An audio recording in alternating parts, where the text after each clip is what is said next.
The Logitech G915 TKL wireless has been around for a little while, but does it still compete with the current keyboards out on the market?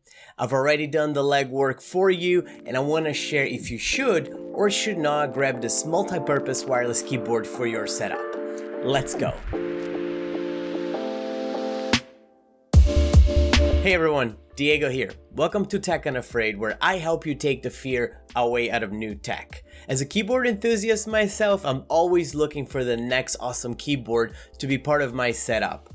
For years though, I've used the Razer Huntsman and I've been skeptical about moving into a fully wireless keyboard, but now the day is finally here. Well, it was here, I've been on a keyboard for a little while now and I wanted to share with you guys, but the Logitech G915 TKL, it's a low profile gaming keyboard powered by Logitech's proprietary Lightspeed wireless protocol, and we're gonna touch on that in just a little bit. But in the past, I've been afraid of trying wireless keyboards because of the latency issue. It could potentially interfere with my gaming, not so much with the editing and the day-to-day activities, but the latency was there. Now, this keyboard is supposed to have roughly about 1 millisecond connection speed when you're using the Lightspeed technology, but it can also be used via Bluetooth. So with the Lightspeed, it's supposed to give you virtually lag-free usage. And again, it can be connected via USB to another device, and you can switch the usage from these two devices with just a press of a button. Now, talking about buttons, these GL tactile switches are not only fast, but they're comfortable. They do give you a nice feedback on the actuation and a fairly gentle clickness to it. These provide an actuation distance of about 1.5 millimeters as opposed to 2 millimeters on standard clicky mechanical switches.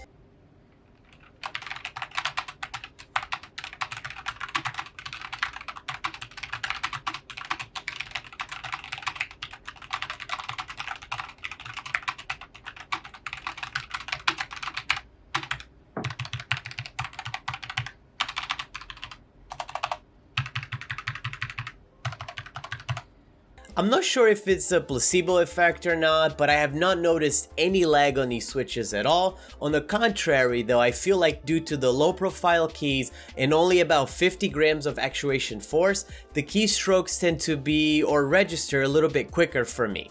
The keyboard footprint is nice and compact. They have this brushed aluminum on top, which is extremely nice and it gives that premium look. You also find some additional keys on top, such as the media keys, a volume wheel, control keys. The keys are a soft rubber and they feel and look great though. Now the volume wheel is my pet peeve. It has no resistance on the scrolling, feels a little bit cheap, but it's still accurate and gives you all the access that you need right at your fingertip. The media keys include a play, pause, forward, rewind, as well as a quick mute key, which is very useful. As you know, this is a TKL keyboard and therefore there are no numpad keys on the side. So instead you have this compact and elegant keyboard which feels very sturdy and sleek. The control keys provide you with light control, so you can control the lights on the keyboard, Bluetooth switch, as well as the light speed selection. It also has a gaming button, which when activated enables you to prevent accidental presses on keys, such as your escape key or a Windows key. You can also customize that to add any other keys you want to that mix. Now, under the keyboard, you have a 2-level kickstand, which is really great for all types of users. So you can lay it flat to the surface. You can use the first kickstand or the second one if you want a little bit more of a tilt. It allows you to set the perfect height to your preference and your typing style. You also have anti-sliding rubber pads underneath, which will prevent your keyboard from sliding if you're on a typing spree or you're just in the heat of a battle when you're playing a game online. On the back of the keyboard, you're gonna find your on and off switch, as well as a disappointing mini USB charging port. So no USB-C charging on this keyboard. Although the battery life on this keyboard is pretty great, I've been using mine for a little while now, like over 2-3 months, and I've only had to charge a couple of times, so that's pretty good, and I use it quite a bit. And there's also a battery indicator on top of the keyboard that will let you know when the battery is draining and when it's actually fully charged.